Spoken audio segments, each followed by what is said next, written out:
Okay, I think we will get started. Hello, everybody, and welcome to Onondaga Audubon's Raptor Academy. This was an event that was held in the past that I recently got started again. Um, my name is Kayla Fisk. I am the education chair of Onondaga Audubon, and I've started to resurrect some of these birding ID classes, and this is one of the ones I've been looking forward to starting over again. So welcome.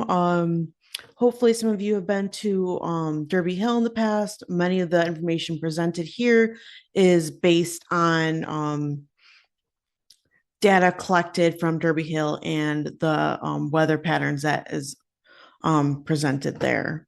Let me full screen this. And I'll go over history of Derby Hill today, raptor migration, why Derby Hill is a prime location for raptors and hawk watching, the basics of what is a raptor, and the basic categories of raptor. After I go over those things, we'll have some time left over for any questions anybody has. And let's get started. So, for those who don't know, Derby Hill is a prime hawk watching site that is located on the shoreline of Lake Ontario. Um, it has hosted a annual hawk count since 1979, and the official count is March 1st, which is just coming up, and will run till May 31st. During those times, a hawk count is almost conducted almost every day, unless there's some really bad weather or situations.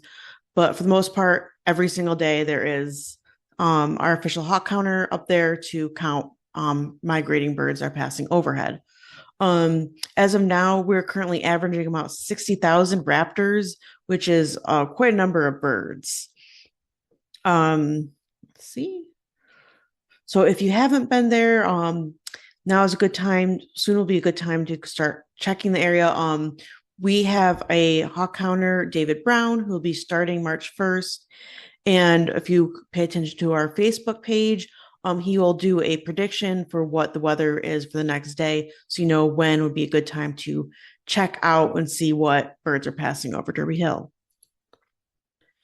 So while currently Derby Hill is one of the prime spring hawk watching sites, it wasn't too long ago that it was an unknown for how great a location it was for migrating birds. So back in 1954, Fritz Scheider was looking for a place to um, count and watch hawks. So he had theorized that migrating birds would hit the lake, and they don't want to cross that, so it would be a nice area that they're funneled past, and it would be a great place to count all these birds. So he was checking out the area in Mexico all along the shore, and once he had set foot on this area that is now Derby Hill, there's a joking that he was almost impaled by a sharp-shinned hawk, and the rest was history from there. So soon after, more and more people were starting to observe hawks in that area. But then, not too long after, the property where the cottage is now came up for sale. Tom Cade, who many of you may or not have heard that name before, is pretty famous in the raptor conservation world. He is one of the main people that is behind the number of peregrines we do have nowadays. He was working with Cornell and a couple other conservationists and falconers, and they were able to bring back the peregrine falcon and several other birds of prey back from almost extinction due to DDT. So he at this time was working at Syracuse University. So he managed to convince the university and the New York chapter of the Nature Conservancy to purchase that land. And that was the start of what is now Derby Hill. More and more over the years, more and more property was purchased, and it grew to more and more acres. Sorry. And if you have been up to Derby Hill, you have seen the sign with our rough leg, which is also our species that we named our newsletter after. Um, it will be the Helen John Memorial Sanctuary. So at this time, right after several parcels of land were built, Dr. Edwin John's wife unfortunately passed. And in honor of her, he donated quite a bit of funding that was able to help secure the land and preserve Derby Hill. So more again, like I said, more and more land was purchased to help preserve this area by like the Sage Creek Bluff area where the cottage is now. And at this point, it was under possession of the Nature Conservancy. And the Nature Conservancy's main mission is to protect areas that have endangered plants, animals, and it was soon decided that maybe that the Nature Conservancy mission wasn't really being established at this location because yes, we had lots of migrating raptors, peregrines, bald eagles, birds that were endangered and threatened, but they weren't staying in that area. So soon after the property was purchased in 1975, Onondaga Audubon took official stewardship over Derby Hill. But at this time, too, the actual area by the bluff was owned by another individual. So they worked with the farmer who owned that property, whose name was Arlo Derby. And once they secured that property, they named it in honor of him. So hence Derby Hill got its new name. So this is actually a little bit different than how most hawk watching sites get started. If you look at Hawk Mountain, for instance, in the past, people shot birds of prey in great numbers. So as more and more people got more conservation minded, people realized we have to protect these sites. So Hawk Mountain and several other places, they end up having people come together, and similar to Onondaga Audubon and Derby Hill, they purchased it so that people couldn't shoot the birds of prey. And instead, they would just watch them, document the numbers, etc. So Derby Hill is one of the few places that doesn't have that history where they went immediately from discovering it of what great spot it is for all these migrating raptors to protection. So right away after Fritz Scheider discovered this is a great spot for hawk counting, unofficial counts began. And that ran from about 1954 to 1962 is when there's unofficial counts where they weren't really standardized in a way. But even though they weren't like as rigid based and as they are today, they were still able to do almost a near complete survey of the birds every year. And that provided a lot of valuable data, especially right in the middle of the DDT era, where if we look now, we're getting hundreds of bald eagles, thousands of turkey vultures. But back in the first counts, they would get one, two, or three. The numbers were pretty low back then. And so this count that they were conducting from the very beginning is very fascinating to look at to see how much the population has changed over time. And it really goes to show what great conservation work has been done to get us where we are now. So Derby Hill today has become, because of everyone's hard work in the past, one of the premier hawk counting sites in the United States. The numbers of average raptors that pass by has jumped from 40,000 to now where it is 60,000 raptors passing annually over the hill. And each of those years, there has been a count of some sort. And this data has provided such valuable means of what the population trends of birds have been. And as of last year, it was shown that over 2 million raptors have been counted since the official count started in 1979, which that is incredible. So here is a little recap of last year's season. While this is definitely a banner year compared to other ones of, as I said, there was about 60,000 average. Last year was 95,000. So that's an incredible jump. It was record setting for a number of species, mainly broadwing. where you can see the 10-year average is about 31,000. And last year there was over 47,000 individual broadwing hawks that passed over Derby Hill. And that consists of 17 species. So quite a good count for last year. And besides raptors, Derby Hill is also a great spot for other migrating birds. Um, there's been some incredible flocks of geese, especially snow geese, songbirds. Over 200 species were documented last year to have passed by Derby Hill. Um, I mentioned David Brown is doing the hawk count this year. Last year he did as well, and he had done some nocturnal flight calls. So we got some incredible numbers of species documented because of his work. Again, this last year was the count was conducted by David Brown, and he ended up contributing 675 and a half hours over 86 days during the 2025 season. So that is a little example of what a year can look like with birds passing by.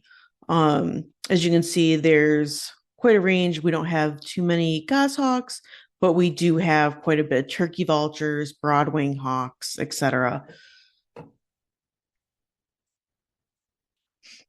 So again, all this is possible because of so many people's hard work. Over the years, from the very beginning with Fritz Scheider finding the site to now, there's been so many people who have been monumental in making Derby Hill what it is today. This is just a small handful of people since the very beginning that have helped in some way, either monetary, time-wise, counting, that has made Derby Hill just what it amazing place it is now. And if you are interested in more in a deep dive of the history of Derby Hill, you can go onto Onondaga Audubon's website under Derby Hill Reflections, and there is a much deeper dive in all the history of Derby Hill. It's very fascinating. So again, a big thanks to all of the hawk counters that have been at Derby Hill since the beginning. We've had quite a few 16 hawk counters since the first official count in 1979, all the way up to today. So now let's get into the very basics of raptor migration. Most raptors are migratory. So definitely the broadwings, those are the ones that everyone's just astonished by their migration and their numbers. But even the red tails, not all are resident individual birds. Many are passing through, as well as bald eagles.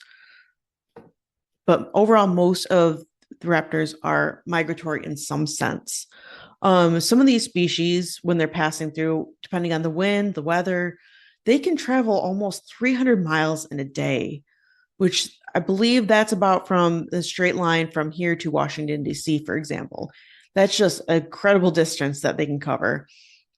Like warblers and other songbirds, they tend to bulk up when they're getting ready to create these migrations.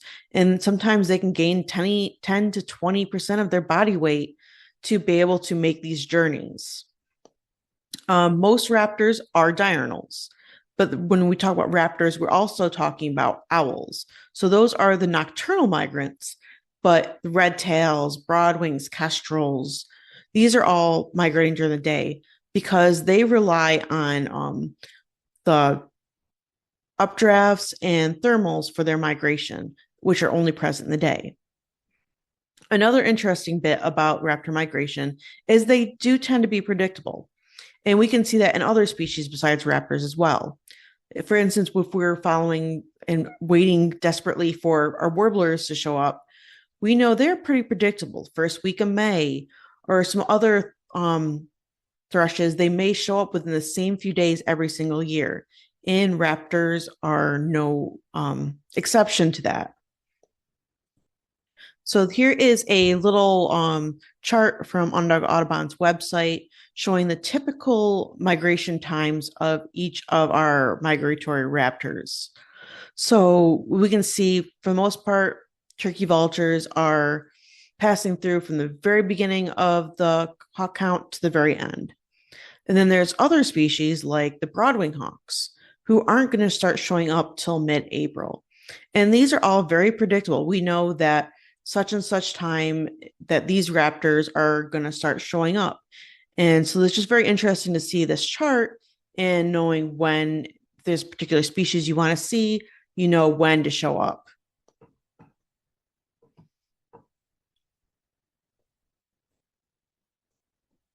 So, like I started talking about, there are certain factors that do affect when raptors are migrating through and in what numbers. So, the first is weather. There's not many species that will be migrating if the weather is horrible. If they're trying to go north and there's a headwind coming at them, they're probably not going to migrate that day. If it's raining, again, they're probably not going to. I think northern harriers are one of the few species who will still migrate when it's raining, but overall, most birds are going to find a place to roost and wait it out till better weather. The bird's starting point, if they're farther away, that's going to take them longer to start showing up. Like the broadwings, for example, who migrate, who spend the winter pretty far south. So that is another reason why they're not showing up till mid-late April. And then destination. So the birds that are migrating only a short distance away versus farther away, that's going to affect when they start showing up to certain areas, like Derby Hill, for example.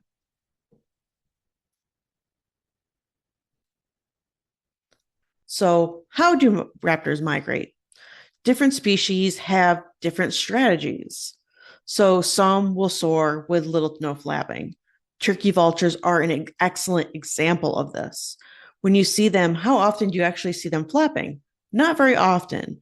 Their wing style, their flight style is perfect for using as little energy to migrate. And as many people who have experience with watching hawks, they'll know that they have that dihedral flight style, which is just an excellent way to conserve energy and not have to flap when they're migrating through. But then there are other species who have to flap often. Think of a little sharp-shinned hawk who has a very rapid flap style to get where it's going. And each of these different styles can really help you ID the bird when they're pretty far out in the distance, surprisingly so. A lot of them are very unique to that bird, as included their shape. And then some migrate solo, while others will migrate in massive flocks. Again, think of the bald eagle. If you're at a hawk watching site, most likely you'll have one fly by, and then there'll be a gap for a while before another one passes by, and so on. Then others will migrate in massive flocks. Here I'm going to use the broadwing hawk as another example. When they do pass by, there are massive, massive flocks. Sometimes 10,000 individuals in a single mass flying over, and it's an incredible, incredible sight to see. So that's going to be another clue when you're trying to decide what species you're looking at is how it's flying. And most raptors make use of thermals and updrafts to conserve as much energy as possible when they're migrating. So here is a nice little illustration of an updraft in a thermal. Derby Hill will make use of both of these when birds are migrating. So an updraft is occurring when a horizontal wind hits a ridge or mountain, forcing air upwards. So, for example, wind might be coming off the lake, hitting the bluff at Derby Hill, and creating a nice updraft up there, giving a boost to migrating birds to get higher up in the sky. And thermals. Thermals are a column of warm rising air that most raptors use to get higher in the air. So thermals occur when the earth starts warming itself up and they create these updrafts of warm air. So that is another reason why raptors tend to start migrating later on in the morning or afternoon, because it takes a little while for the earth to get warmed up and start creating these thermals for them. So these raptors will seek these thermals out. They will kettle and circle all the way up to the top, like this illustration shows. And once they get to the top, they will just glide onto the next thermal and repeat that over and over again. And that is a great way for them to conserve energy on their migration. So Derby Hill, as I mentioned, is one of the best spring hawk watching sites in the United States. But why Derby Hill? Why specifically this one area is it so good for hawk watching? And that is location, location, location. Um, Derby Hill, as you can see, this little marker up here is located right on a little ridge on the eastern side of Lake Ontario. So as birds are migrating northward, they are looking for thermals, as we discussed. The problem is thermals don't really form over water. They only form on land. So most raptors do not want to pass over these wide bodies of water, as they're going to have to flap and use active exert energy to cross these bodies of water. It's much easier just to find thermal over land to get to where they're going. So these bodies of water, both Lake Ontario and Lake Erie, kind of form a unpassable barrier that they really don't want to pass. So what happens as they're going north, they will hit these bodies of water. And if there's a nice wind direction, they will slowly get pushed northeasterly along these lakes. And as you can see, as these arrows, if they go up here and all the way over to Rochester and then Oswego area, that they just get concentrated until they meet the end of Lake Ontario, and they'll continue on. So where Derby Hill is just you're getting the most amount of birds getting congregated at one time with the correct wind position. And so that's why you're getting such these massive numbers of birds, is because they just will not cross these waters. Peregrines will, but most birds, they just don't want to bother with crossing these waters. So hawk watching at Derby Hill. So as I mentioned, the official count starts March 1st and runs until May 31st. As I've discussed with the thermals, it takes a while for the earth to warm up and start forming these thermals, and birds know that. So they're not going to start migrating until mid-morning to late afternoon. So that is the best time to get out to these hawk watching sites to look for migrating birds. You also want this 5 to 15 mile an hour wind that pushes them against the lake, like we saw in the illustration. So that is concentrating the most number of birds at the one time. So when you have all these conditions right, that is the best time to go. If there is too strong of a wind, many birds don't like that, so they may not be migrating too much that day. But with this nice 5 to 15 mile an hour wind, that is the perfect condition. And again, like I mentioned, the species percentage depends on timing. So for instance, if you wanted to see red-shouldered hawks, looking at these charts, you can decide when you want to go. Or if you wanted to see those incredible migrations of the broadwing hawk, you want to go from mid-April to the end of May. So if there's certain species you want to see of raptors, always check the charts and see if that's a good time that they can be expected to go. And this chart is available on onondagaudubon.com. So now, what exactly is a raptor, though? So they're also called birds of prey because they prey on other things. But at the same time, you may be thinking, well, technically, a robin's preying on a worm or a shrike is preying on another songbird. Why aren't those considered raptors? What makes that a raptor different from these other little songbirds? There are several characteristics that a raptor has to have to be considered a raptor, and that is excellent eyesight. Raptors can see mice and other prey items from such a far distance away. This eyesight is just incredible. They have a hooked beak. So if you think of any hawks, eagles, owl, like this Cooper's hawk here, they all have that nice curved beak, which is used for tearing prey apart into bite-sized parts, and strong talons. So this is the part where it would kick the robins and shrikes out of the club, is because they really don't have those talons that raptors use to catch and hold their prey. And a raptor is can include hawks, eagles, falcons, harriers, as well as the nocturnal birds like owls. Those are all considered raptors. And you may be surprised to learn that raptors, for the most part, aren't really closely related. So if we have this red tail here on the left-hand side, they are pretty closely related to eagles. But then if we go to owls, for instance, they are not really closely related to any of those hawks, eagles. They're actually closely related to nightjars, like your whippoorwill, your nighthawk. Those are their next closest relative. Um, and then if you go to peregrines or other falcons, their next closest relative are actually parrots. And if you look closely, you can actually see the similarities between the two species. They both have that really strong hooked bill. So it's very interesting that these species, while they're not closely related, they all are examples of convergent evolution, where they evolved to fill the same niche, so they all evolve the same characteristics.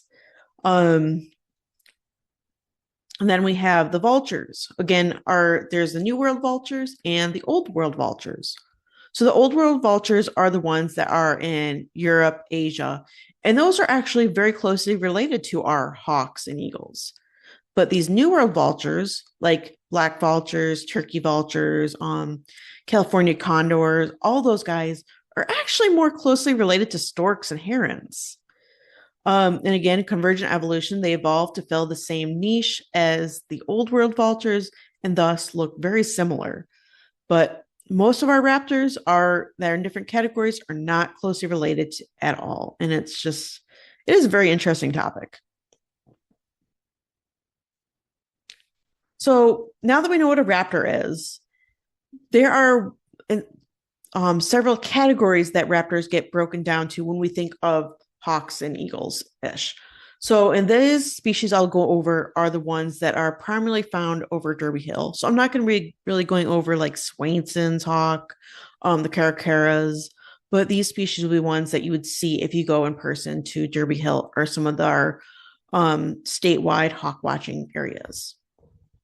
So these main categories of raptors are eagles, buteos. So think of red tail for buteo, accipitrines, so Cooper's, sharp-shinned, then falcons, so kestrel, peregrine, vultures, black vulture, turkey vulture.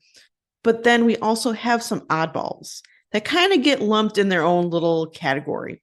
So that would be the northern harrier, which is a party of one, and same with the osprey, who are neither of these species really fit into any other of those broad groups.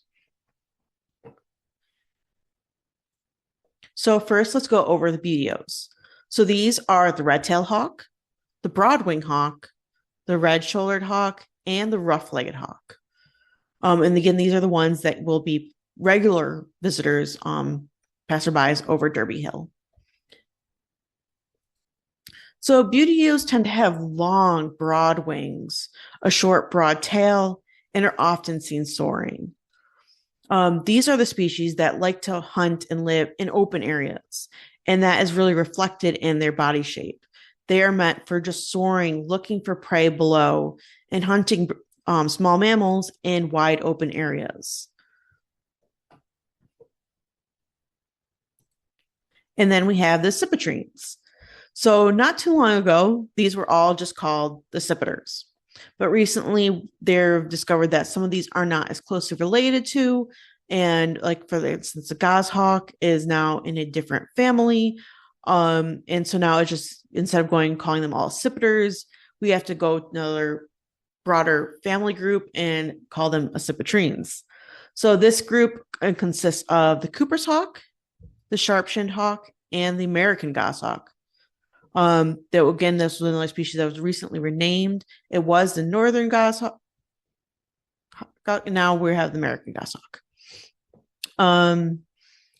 So these birds are bird-eating birds, and everything about them is perfect for maneuverability and speed. They have long, thin wings and a long, thin tail. So while they eat birds, these three species tend to be forest dwelling species. So their body shape is perfect for maneuverability. So they can go between trees and limbs and everything to catch other small songbirds. And this illustration doesn't show it, but they have long, thin toes that are perfect for grabbing other birds. The next group is called the falcons. We have three species that typically pass over Derby Hill: the American kestrel, merlin, and the peregrine. So these, like the cipetrine species, have long wings, where falcons are more pointed, though, and they also have a long tail. This species group is built for speed, and they hunt on the wing. So unlike the cipetrines, who are forest-dwelling species and have to maneuver around, falcons are generally built for open areas, fields, shorelines, and catching birds in these areas. So they really need the speed, more so than the coopers and sharpshins. And that can be reflected in how they're long, thin wings and pointed, all for the best aerodynamics. Next, we have the eagles. The two eagle species we'll find are the bald eagle and the golden eagle. And the shape does tend to vary between these two species, so I can't really give a broad term here. There's different descriptors for each of these two species on their looks. While the adult bald eagles will stand out, there can be a lot of issues trying to identify a juvenile bald eagle versus a golden eagle in a lot of cases. So we'll go over that in the next class of deep dive into the identification of each of these species that I'm listing. Right now, we're just going over the broadest sense of these groups. And the eagles are the largest raptors you'll see. They are massive with a 6+ foot wingspan, while most of these other raptors are about 2 to 3 foot wingspan. So these birds are massive. And again, their main diet depends on if it's a bald eagle or golden eagle. But overall, they can eat a variety of fish, small mammals, waterfowl, or carrion. So next is the vultures. We have two that pass over, which is the turkey vulture and the black vulture. Most will be turkey vultures, but we usually get 2 to 3-ish black vultures passing over Derby Hill annually. So it's always a bird to be on the lookout for. And on top of it, black vultures are starting to become a little bit more common, especially in Onondaga County. If you go up to Jamesville, especially this time of year, it's actually pretty common to see the few individuals that are up there. So, but it's another species to be on the lookout for. And again, the shape varies between the two species, and what you'd use to describe them will be different. But turkey vultures especially seem unstable in flight, and that is because of that dihedral pattern where they hold their wings up in a slight V formation to make use of updrafts and thermals, so they barely have to flap. And as most people know, their main diet is carrion. So now we're getting to the oddballs, and the first one is the northern harrier. These birds have very long, narrow wings and a medium to long tail.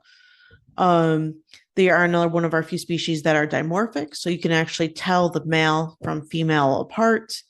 And this species tends to eat small mammals. And the last oddball we have is the osprey. They have, again, long, narrow wings and a medium-length tail. I'll be going over the specifics on the ID and how to pick them out on the next lesson, but their main prey is fish. So if you ever get a good look at them, their feet are very interesting looking because they have little spines on the bottom of the feet to help them grip their fish. And I seem to have talked a little bit too fast because that is the last I have. So this was a little bit of a short one. Thank you for joining us. And if you have any questions, feel free to ask them now.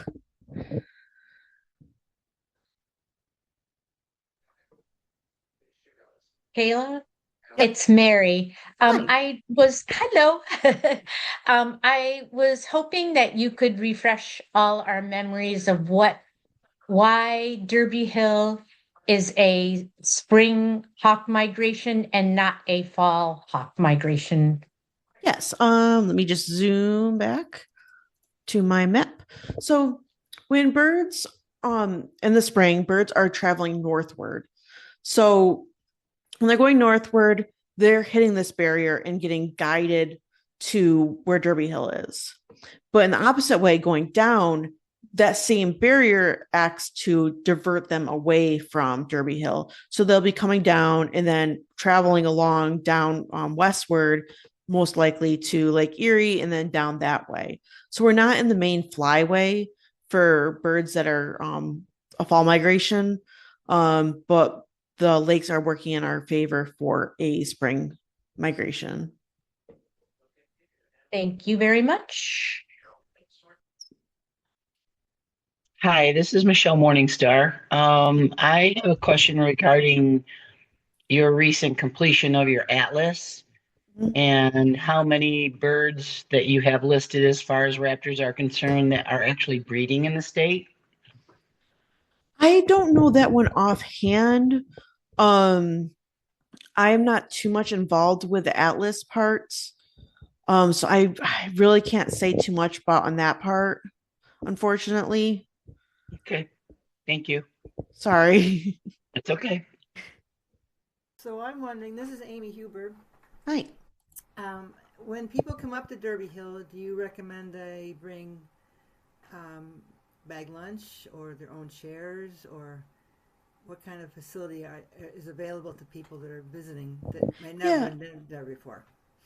There is several benches, but it is recommended that you could bring like a little folding chair, or depending on how long you want to hang out, snacks and everything. Because there's at the actual Derby Hill, there's the Hawk Watcher's cabin or cottage, but that's only accessible to the hawk counter. But there are several benches you can use.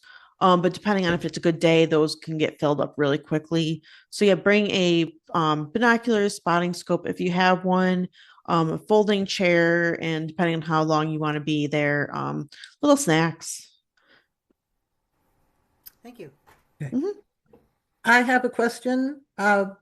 If you go on Facebook, the counter will sometimes tell you where he or she will be watching, and it'll be I think, the North Bluff or the South Bluff. Like what determines that? Is it wind direction or? Yes, wind direction.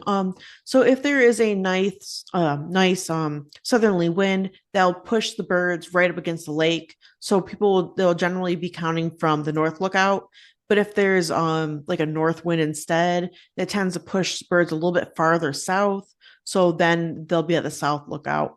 Our hawk counter is really good about posting a prediction every day on the Facebook page. They'll say, okay, I predict it's going to be a great day to get out. We're going to probably be at such and such lookout.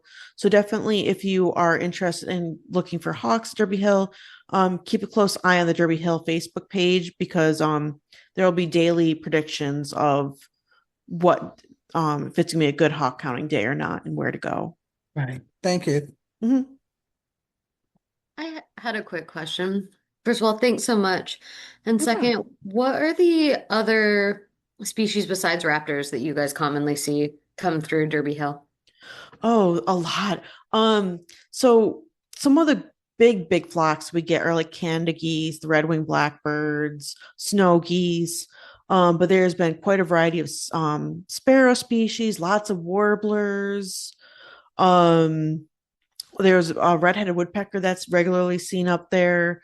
But a lot of the same weather patterns that are pushing the raptors are doing the same thing with the warblers or other songbirds. So there can be some interesting species that will pop up. Tons of meadowlarks, purple martins have been sometimes using the nest boxes up there. Um, but quite a variety. Awesome. Thank you so much. Mhm.